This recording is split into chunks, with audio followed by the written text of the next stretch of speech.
الله ولي الذين آمنوا يخرجهم من الظلمات إلى النور والذين كفروا أولياؤهم الطاغوت يخرجونهم من النور إلى الظلمات أولئك أصحاب النار هم فيها خالدون صدق الله العظيم সময়ে অনেক সংক্ষেপ আমাদের আরেকটা প্রোগ্রাম আছে চলে যেতে হবে আমি শুধু আব্দুল হক সমুদ্র আসছেন আর ওলামা ইকরাম আসছেন শুধু এগুলো সাক্ষাৎ করা আর নতুন একটা মাদ্রাসা হচ্ছে এখানে যদিও মাদ্রাসাটা অন্য জায়গায় ছিল এখানে নতুন সূচনা হচ্ছে আমি শুধু হাফিজদের সঙ্গে একটু সঙ্গ দেওয়ার জন্য এখানে আসছি যে সঙ্গটা আখিরাতে আমার জন্য উপকারী হবে সেই নিয়তে আমি এখানে আসছি কালামে পাকের সূরা বাকারার একটি আয়াত আপনাদের সামনে আমি তিলাওয়াত করেছি যে আয়াতে আল্লাহ তাআলা পরিষ্কার বলছেন আল্লাহু ওয়ালিয়ুল লাযীনা আমানু আল্লাহ ঈমানদারদের অভিভাবক ঈমানদারদের বন্ধু আল্লাহ ঈমানদারদের অভিভাবক কাজ কি আল্লাহ তাআলা ইখরিজুহুম মিনাল যুলুমাতি ইলান নূর মানুষকে ঈমানদার যারা ঈমান আনে তাদেরকে অন্ধকার থেকে আলোর দিকে বের করে আনতে চান বের করে আনেন ওয়াল্লাযীনা কাফারু যারা কাফের আল্লাহ তাদের বন্ধু নন আউলিয়াহুমুত তাগুত তাদের বন্ধু হচ্ছে শয়তান ইখরিজুহুম মিনান নূর ইলা যুলুমাত অন্ধকার থেকে শয়তান কাফেরদেরকে আলো থেকে অন্ধকারের দিকে নিয়ে যায় উলাইকা আসহাবুন নারি হুম ফিহা খালিদুন তারা চিরস্থায়ী জাহান্নামী আজকে যে সময় আপনাদের সামনে এই আয়াতটা আমি তিলাওয়াত করছি সেই সময় এই আয়াতের যেই তাৎপর্য এই আয়াতের যে গভীরতা ব্যাপ্তি এটা সারা দুনিয়ার কাছে এখন পরিষ্কার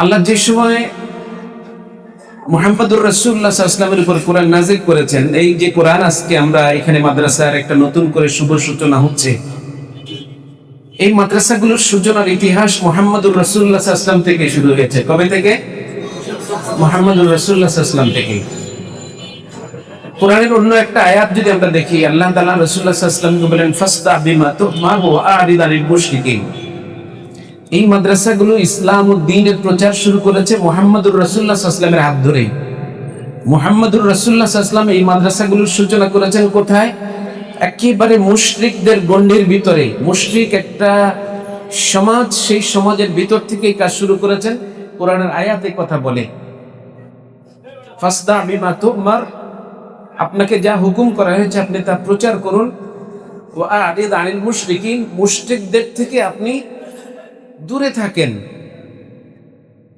ক্ষেত্রটা বলে দিছে আল্লাহ তাআলা যে কোরআন যেই জায়গায় কাজ করবে দাওয়াতি কাজ যে জায়গায় কোরআনের প্রতিষ্ঠানগুলো দাঁড়াবে সে জায়গায় প্রচুর বিরোধিতা থাকবে কোরআনের এই সমস্ত প্রতিষ্ঠানগুলো এবং সেই কঠিন বিরোধিতার ভিতর দিয়ে মুহাম্মদুর রাসূলুল্লাহ সাল্লাল্লাহু আলাইহি ওয়াসাল্লাম মক্কায় 3টা মাদ্রাসার সূচনা করেছিলেন একটা মাদ্রাসা ছিল মসজিদে আবু বকরে একটা মাদ্রাসা ছিল বাইতে ফাতেমা বিনতে খাত্তাবে আরেকটা মাদ্রাসা ছিল দারুল আরকামে এই 3টা মাদ্রাসা এমন ছিল প্রতিদিন প্রতি মুহূর্তে ভয়ে আতঙ্কে থাকতে হতো ছাত্রদেরকে যে বাহির থেকে মুশরিকরা সংবাদ পেয়ে যাবে এসে এদের উপর অত্যাচার করবে নির্যাতন করবে মুহাম্মদুর রাসূলুল্লাহ সাল্লাল্লাহু আলাইহি ওয়াসাল্লাম তখনও দুনিয়াতে উপস্থিত তিনি দাওয়াতি কাজ শুরু করছেন কিন্তু তারপরও প্রতি মুহূর্তে তিনি আতঙ্কে থাকতেন যে কোরআনের এই প্রতিষ্ঠানগুলোকে ধ্বংস করে দেওয়া হবে কেন এই প্রতিষ্ঠানগুলো সমাজে আলো ছড়াবে অন্ধকারাচ্ছন্ন সমাজকে আলোকিত করবে আচ্ছা বলেন ওই সময় কি পৃথিবীতে সূর্য ওঠে নাই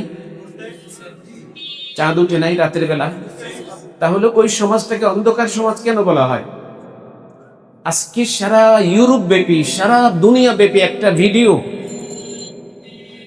জেফ্রি এপস্টেইন নামক একটা ফাইল সারা দুনিয়াতে প্রচার হয়েছে দুনিয়ার সভ্যতার নামে সারা দুনিয়াকে আমাদের নারীদেরকে নারী সভ্যতার দিকে নারী উন্নয়নের দিকে নারীর অধিকারের দিকে যারা ডাকছে আধুনিকতার নাম দিয়ে আধুনিক শিক্ষার নাম দিয়ে এই সমস্ত শিক্ষা যে অন্ধকারাচ্ছন্ন কুফর এবং শিরকে ভরা ধ্বংসে ভরা আজকে সারা দুনিয়ার মানুষের কাছে তাফসীরের প্রয়োজন নাই ব্যাখ্যার প্রয়োজন নাই আজকে সারা দুনিয়ার মানুষ বুঝে গেছে যে কোরআন কিভাবে এসে মানুষকে অন্ধকার থেকে আলোর দিকে এনেছিল কোরআন যেই সমাজে আসছে সেই সমাজে কোরআন আসার আগে মুহাম্মদুর রাসূলুল্লাহ সাল্লাল্লাহু আলাইহি ওয়াসাল্লাম আল্লাহর কাছে 40 বছর কান্না করেছিলেন। কি দেখে কান্না করেছিলেন ভাই? একজন বাবা নিজ সন্তান, মেয়ে সন্তান, তার ঔরস থেকে যে মেয়েটা জন্ম নিয়েছে, এই মেয়েটাকে সমাজ রক্ষা করার জন্য, সমাজের নিয়ম রক্ষা করার জন্য নিজ হাতে একজন বাবা, যেই বাবাটা সন্তানের সবচেয়ে আস্থার জায়গা, যেই বাবার বুকটা সন্তানের আস্থার জায়গা, এই বাবা কোরআনের স্পর্শের অভাবে, কোরআনের আলোর অভাবে, আল্লাহ তাআলার ঐশী আলোর অভাবে এত হিংস্র, এত পাষাণ হয়েছে যে বাবা নিজ হাতে নিজের কন্যাটাকে জীবন্ত মাটি চাপা দিয়ে এসেছে। এই সমাজটা মুহাম্মদুর রাসূলুল্লাহ সাল্লাল্লাহু আলাইহি ওয়াসাল্লাম একদিন দুদিন নয়, 40 বছর পর্যন্ত দেখেছে। আর রাসূলুল্লাহ সাল্লাল্লাহু আলাইহি ওয়াসাল্লাম প্রতিদিন দেখতেন সূর্য উঠতো, পৃথিবী আলোকিত হতো, কিন্তু মানুষের হৃদয়গুলোকে আলোকিত করার মতো কিছু ছিল না তখন সমাজে। আল্লাহ রাসূল সাল্লাল্লাহু আলাইহি ওয়াসাল্লাম প্রতিদিন সূর্য দেখতেন, নতুন আলো দেখতেন, কিন্তু আলোকিত মানুষ দেখেন নাই তিনি। মানুষ নামে কতগুলো প্রাণীর সঙ্গে তিনি বসবাস করতেন। তিনি প্রতিদিন এই প্রাণীদের থেকে সমাজকে উত্তরণের জন্যে, আলোকিত সমাজ উপহার দেওয়ার জন্য তিনি লোকালয় ছেড়ে চলে যেতেন সেই পাহাড়ের চূড়ায়, হেরার গুহায়। সেখানে গিয়ে মুহাম্মদুর রাসূলুল্লাহ সাল্লাল্লাহু আলাইহি ওয়াসাল্লাম চিৎকার করে কান্না করতেন আল্লাহর কাছে, আল্লাহ মুহাম্মদকে দেখতে হবে। এই চিত্র, বাবার হাতে নিজ সন্তানকে বাবা হত্যা করে, সন্তান বাবা বাবা করে চিৎকার করে, সন্তানের চিৎকারে আরবের সেই সমাজ ভারী হয়ে যায়। কিন্তু বাবার হৃদয় এত পাষাণ, বাবার হৃদয়ে পানি গলে না, চোখে পানি আসে না, এরকম নষ্ট হয়ে গিয়েছিল সমাজ, ধ্বংস হয়ে গিয়েছিল। শেখ নদভী বলেন, ওই সমাজের মানুষরা এই পরিবেশ দেখে, এক শ্রেণীর ভদ্র মানুষ যারা ছিল তারা বলতে শুরু করলো যে আমরা আর এই পৃথিবীতে বাঁচতে ইচ্ছা করে না, এসো আমরা সকলে মিলে আত্মহত্যা করি। যেখানে বাবার হাতে সন্তান নির্মমভাবে নিহত হয়, জীবন্ত মেয়েকে বাবা নিজ হাতে হত্যা করে, এই সমাজে বসবাস করতে পারে না কোনো মানুষ। এই কারণে আল্লাহ বলেছেন, ওই চিত্র আল্লাহ তাআলা অঙ্কন করেছেন, ওয়া কুনতুম আলা শাফা হুফরাতিম মিনান নার। ও পৃথিবীর মানুষ, এমন একটা সমাজ তো তোমরা নির্মাণ করেছিলে যেই সমাজে তোমরা নিজেরাই বলেছিলে যে এই সমাজে বাস করার মতো যোগ্যতা আমাদের নেই, এসো আমরা সকলে আত্মহত্যা করে দুনিয়া থেকে মরে যাই। ওই আত্মহত্যা থেকে ফাআনকাযাকুম মিনহা, কোরআনই একমাত্র গ্রন্থ, কোরআনই একমাত্র কিতাব, যেই কিতাব পৃথিবীকে আলো ছড়িয়েছে, মানুষের হৃদয়গুলোকে আলোকিত করেছে, মানুষকে মানুষ বানিয়েছে। মুহাম্মদুর রাসূলুল্লাহ সাল্লাল্লাহু আলাইহি ওয়াসাল্লামের উপরে, এই কথাটা আমি বহুবার বলি, মুহাম্মদুর রাসূলুল্লাহ সাল্লাল্লাহু আলাইহি ওয়াসাল্লামের উপরে যখন কোরআন নাজিল হয়, দেখেন ওহির সূচনাতে আল্লাহ রাসূলুল্লাহ সাল্লাল্লাহু আলাইহি ওয়াসাল্লামের কাছে জিবরাইল আসলেন, মহাপ্রভাবশালী শক্তিশালী একজন ফেরেশতা। আকাশ জুড়ে মুহাম্মদুর রাসূলুল্লাহ সাল্লাল্লাহু আলাইহি ওয়াসাল্লামের কাছে আসছেন যে ফেরেশতা জিবরাইল, 600 ডানা মেলে পুরো আকাশ জুড়ে তিনি আসছেন। মুহাম্মদুর রাসূলুল্লাহ সাল্লাল্লাহু আলাইহি ওয়াসাল্লাম দেখে ভয় পেয়ে গেছেন। এমন ফেরেশতা মুহাম্মদুর রাসূলুল্লাহ সাল্লাল্লাহু আলাইহি ওয়াসাল্লামের কাছে এসে আলোকিত সেই গ্রন্থ, আজকে যে কালাম, যে কোরআন আমরা আজকে আমাদের বাচ্চাদের সিনায় দিচ্ছি, এই আলোকিত গ্রন্থ নিয়ে আসছেন। প্রথম শব্দ ইকরা ইয়া মুহাম্মদ, ইকরা ইয়া মুহাম্মদ, দুইবার রাসূলুল্লাহ সাল্লাল্লাহু আলাইহি ওয়াসাল্লামকে বুকের সঙ্গে জড়িয়ে হযরত জিবরাইল বলেন, ইকরা ইয়া মুহাম্মদ, মুহাম্মদ পড়ো। মুহাম্মদ বলেন, আমি পড়বো না। এক অর্থ তো আমি পড়তে পারি না। শেখ নদভী বলেন, আরেক অর্থ হলো আমি পড়বো না। যেই পড়াশোনা জানা ছাত্রীরা, এই যে শিক্ষিত লোকগুলো এই সমাজ নির্মাণ করেছে, যেই সমাজে বাবা নিজ সন্তানকে মেয়ে হয়ে জন্মলাভ করার অপরাধে হত্যা করে নিজ হাতে। আমাদের মা বোনদের এই কথাটা, এই দেশের আধুনিক যে সমস্ত মা বোনেরা, তাদের কোরআন অবতরণের ইতিহাসটা ভালো করে পড়া দরকার। সেই সময় নারীদের কি অবস্থা ছিল, সেই অন্ধকার যুগে আবার আমরা এখন বসবাস করছি। আমেরিকা, ইউরোপ, ব্রিটেন জুড়ে, এমনকি আমাদের বাংলাদেশ সহ ভারতের বহু ইলিট শ্রেণীর নাম আছে, রাষ্ট্রপ্রধানদের নাম আছে, যেখানে মেয়েদের সঙ্গে অন্যায় আচরণ করে, জিনা করে, ইউরোপের এই সভ্য পৃথিবীতে, ইউরোপের একটা দ্বীপে একজন ইহুদি যেই মেয়ের সাথে জিনা করা হয়েছে, এই মেয়েকে কিছুক্ষণ পরে জবাই করে, হত্যা করে নির্মমভাবে তাকে কিমা বানায়া, তাকে রোস্ট বানায়া, তাকে জুস বানায়া, জুসের সঙ্গে মেয়েদের রক্ত খায়। এই সভ্য পৃথিবীতে, সারা দুনিয়াতে এখন নেট দুনিয়াতে আলোড়ন সৃষ্টি করছে। কি একটা কুখ্যাত পৃথিবীতে আমরা বাস করি, আর আমাদের নারীরা সেই সভ্যতার দিকে ছুটছে।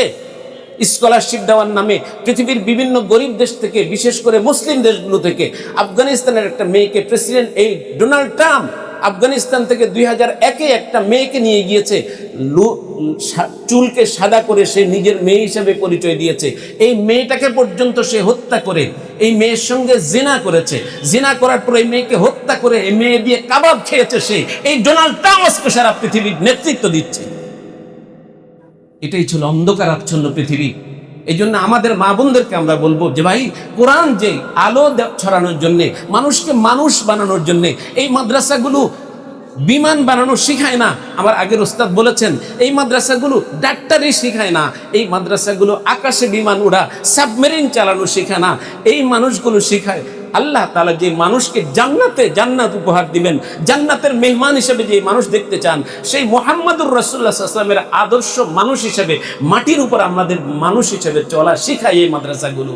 আজকে মানুষ সবই হয়েছে, আকাশে প্লেন উড়ায়, আজকে সাবমেরিন চালায়, আজকে আকাশের উপর দিয়ে মানুষ চলে যায় বিমান চালিয়ে, কিন্তু সেই বিমান আবিষ্কার করতে পারছে, কিন্তু মানুষকে মানুষ বানাতে পারে নাই। কওমি মাদ্রাসাগুলো ভাই, এই কোরআন আসছে পৃথিবীতে মানুষকে মানুষ বানানোর জন্য।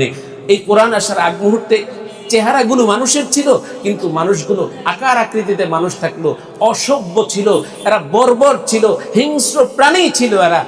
আরব দেশ কোরআন নাজিল হওয়ার আগে এই মক্কা শরীফ পর্যন্ত, মক্কা মুআজ্জামা পর্যন্ত এটা সাক্ষী ছিল।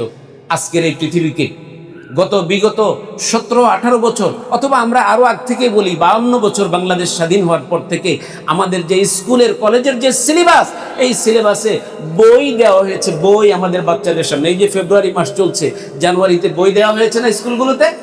বই শব্দটা ওয়াহি থেকে আসছে, ওয়াহি ওয়াওকে ব দিয়ে উচ্চারণ করে বাংলায়, সেখান থেকে বহি, সেখান থেকে বই। এটাও একটা মুসলমানদের সাথে একটা প্রতারণা। যেই বই আলো ছড়াতে পারে না, যেই বই মানুষকে মানুষ বানানোর যোগ্যতা রাখে না, ওই বইকে বই বলা, বই নামে নামকরণ করার যোগ্যতা রাখে না। বই একমাত্র কোরআন, যেই কোরআনের শুরুতে আল্লাহ বলেছেন যালিকাল কিতাব লা রাইবা ফি, যালিকাল কিতাব লা রাইবা ফি। কোরআনের একজন শিক্ষক আমরা যাদের কাছে পড়েছি, ভাই আমার উস্তাদ মাওলানা আবু তাহের মিজবা সাহেব, তিনি বাংলাদেশের একজন আলোকিত পুরুষ, সারা বাংলাদেশের ওলামা ইকরাম জানে। তার উস্তাদ হাফিজ হুজুর বলেন, আমার সরাসরি উস্তাদ হাফিজ হুজুর রহমতুল্লাহ আলাইহি কেমন আলোকিত মানুষ ছিলেন, এটা বলার অপেক্ষা রাখে? বলার প্রয়োজন আছে? কওমি মাদ্রাসার সিম্পল একজন ছাত্র তিনি। ইরান ইরাক যুদ্ধ হচ্ছে, ইরান ইরাকের যুদ্ধে সেখানে রক্ত ঝরছে মুসলমানদের। হাফিজ হুজুর রহমতুল্লাহ আলাইহি বাংলাদেশে ঘুমাতে পারে নাই। মুহাম্মদুর রাসূলুল্লাহ সাল্লাল্লাহু আলাইহি ওয়াসাল্লাম যেরকম হেরার গুহায় চলে গেছেন, রাতে কান্না করছেন সমাজ পরিবর্তনের জন্য, মানুষকে মানুষ বানানোর জন্য।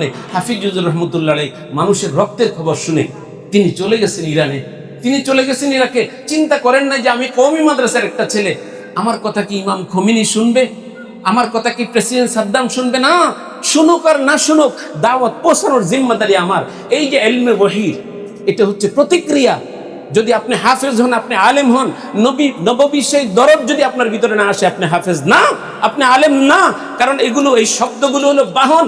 এই শব্দের মাধ্যমে যদি মুহাম্মদুর রাসূলুল্লাহ সাল্লাল্লাহু আলাইহি ওয়াসাল্লামের দরদ উম্মার প্রতি আপনার ভিতরে না আসে, উম্মার প্রতি আপনার কান্না না আসে, উম্মার খারাপ অবস্থা দেখে আপনার চোখে যদি পানি ঝরঝর করে না পড়ে, তাহলে আপনি হাফেজ দাবি করতে পারেন না, আপনি আলেম দাবি করতে পারেন না। মুহাম্মদুর রাসূলুল্লাহ সাল্লাল্লাহু আলাইহি ওয়াসাল্লামের আদর্শ পুরুষ ছিলেন হযরত মাওলানা মুহাম্মদুল্লাহ হাফিজুর রহমতুল্লাহ আলাইহি। সরাসরি আমার হেফজের উস্তাদ হযরত মাওলানা মুহাম্মদুল্লাহ হাফিজুর রহমতুল্লাহ আলাইহি। হাফিজুর রহমতুল্লাহ আলাইহির উস্তাদ পীর কে ছিলেন? হযরত মাওলানা আশরাফ আলী থানভী রহমতুল্লাহ আলাইহি। সারা দুনিয়াতে আলো ছড়িয়েছেন তারা, সারা দুনিয়াতে আলোকিত মানুষ তারা বানিয়েছেন। এইভাবে করে আমরা যেতে যেতে হযরত উসমান গনি রাদিয়াল্লাহু তাআলা আনহু পর্যন্ত আমাদের কোরআনের সনদ আছে আলহামদুলিল্লাহ। হযরত ইবনে মাসউদ পর্যন্ত আমাদের কোরআনের সনদ আছে। হযরত ইবনে মাসউদ রাদিয়াল্লাহু তাআলা আনহু থেকে মুহাম্মদুর রাসূলুল্লাহ সাল্লাল্লাহু আলাইহি ওয়াসাল্লাম আমাদের উস্তাদ। এটা আমাদের এই মাদ্রাসাগুলোর গৌরব, কারণ একমাত্র মুহাম্মদুর রাসূলুল্লাহ সাল্লাল্লাহু আলাইহি ওয়াসাল্লাম বলেছেন বুইস্তু মুআল্লিমান। আপনি যে ছাত্রটাকে স্কুলে একজন শিক্ষকের সামনে দিচ্ছেন, তার কি সার্টিফিকেট আছে, সনদ আছে? সে যার কাছ থেকে বসছে বলতে পারবে তাকে আল্লাহ মুআল্লিম করে দুনিয়াতে পাঠাইছে? কি কথা বলেন? কোন স্কুলের টিচার বলতে পারবে সে মুহাম্মদুর রাসূলুল্লাহ সাল্লাল্লাহু আলাইহি ওয়াসাল্লাম পর্যন্ত তার সনদ আছে? কোন বিশ্ববিদ্যালয়ের শিক্ষক বলতে পারবে, ওলামা ইকরাম যারা এখানে আছেন প্রত্যেকেই বলতে পারবে এবং সনদ দেখাতে পারবে যে আমার কাছ থেকে, আমি যার কাছ থেকে শিখছি তিনি তার কাছ থেকে শিখছেন।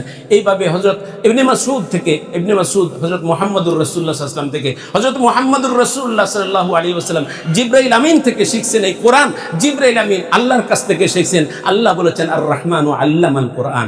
শিক্ষক হিসেবে যখন আল্লাহ নিজের পরিচয় দিলেন, আল্লাহ তাআলার সিফাতি নাম 99টা আরো বেশি আছে হাদিস ও কোরআনে, অন্য কোনো নাম কেন ব্যবহার করলেন না? আমাদের অভিভাবকদের এই কথা জানা উচিত, আমাদের শিক্ষক মহোদয়দের জানা উচিত, ছাত্রদের জানা উচিত যে আল্লাহ তাআলা যখন নিজেকে শিক্ষক, কোরআনের শিক্ষক পরিচয় দিলেন, আল্লাহ বলেন আর রহমান আল্লামাল কোরআন। মক্কার যেই অত্যাচারিত, নির্যাতিত, নিপীড়িত একটা সমাজে যে কোরআন আসছে, শোনো শোনো মুহাম্মদ, রাসূলুল্লাহ সাল্লাল্লাহু আলাইহি ওয়াসাল্লামকে 3 বার চাপ দিয়ে বলা হচ্ছে ইকরা, রাসূল বলছেন মা আনা বিকারিন, আমি পড়বো না। কোন রিওয়ায়াতে আছে 3য় বার, কোন রিওয়ায়াতে 4র্থ বার জিবরাইল আলাইহিস সালাম জড়ায় ধরে বলে এই কোরআন, এই কিতাব, এই শিক্ষা আবু জাহাল, আবু লাহাবদের তৈরি করা শিক্ষা না, এই শিক্ষা হলো আর রহমান ওয়া আল্লামাল কোরআন, আল্লাহর পক্ষ থেকে। ইকরা বিসমি রাব্বিকাল্লাযী খালাক। এই জন্য আল্লাহ শিক্ষক, তিনি রহমান।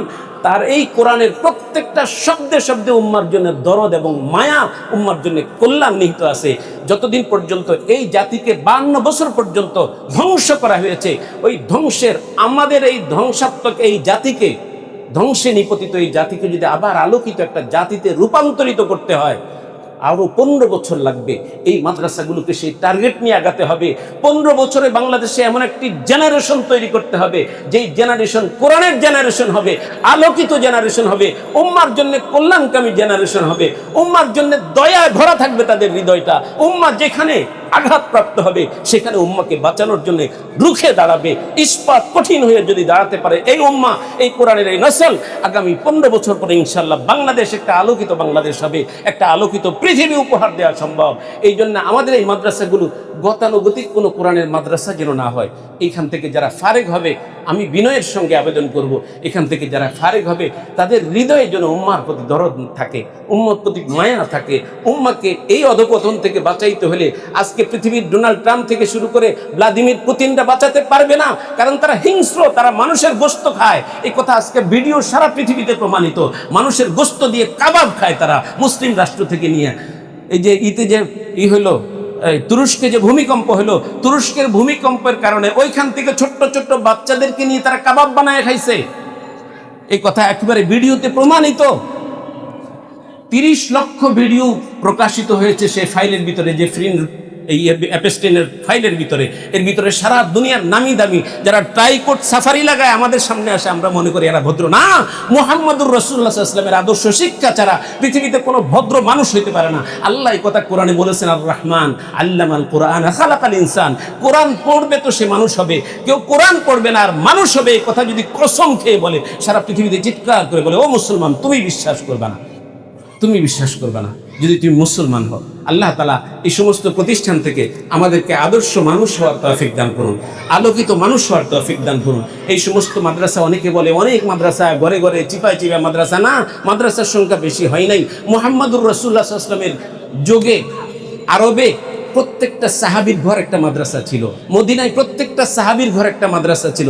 আপনি ইরানে যান, এখনো সেই ব্যবস্থা আছে। প্রত্যেকটা ঘর মা বাবা অথবা 2 জনে হাফেজ, ঘরে বাচ্চাকে হাফেজ বানাইতেছে। ব্যাস, মাদ্রাসা যাওয়ার প্রয়োজন হয় না, হেফজ শেষ, এরপরে সে কিতাব পড়ার জন্য যাচ্ছে। আমরা চাই এই মাদ্রাসাগুলোর সংখ্যা বেশি না, এগুলা কম। প্রত্যেকটা ঘরে ঘরে প্রত্যেকটা মা যেন শিক্ষিত হয়, প্রত্যেকটা মা যেন হাফেজে কোরআন হয়, আলেম হয়, তাহলে প্রত্যেকটা ঘর আলোকিত ঘর হবে। আল্লাহ তাআলা আমাদের প্রতিটি ঘরকে কোরআনের আলো দ্বারা আলোকিত করুন। এই মাদ্রাসাকে আল্লাহ তাআলা হেফাজত করুন, এই মাদ্রাসাকে উত্তরোত্তর উন্নতি আল্লাহ তাআলা দান করুন। এই মাদ্রাসা থেকে যারা বের হবে তারা যেন এই দেশের জন্য, এই জাতির জন্য, উম্মার জন্য কাজ করতে পারে, সেই যোগ্যতা নিয়ে বের হয়। আল্লাহ তাআলা আমাদেরকে বোঝার, আমল করার তৌফিক দান করুন। মা আলাইনা ইল্লাল বালাগ।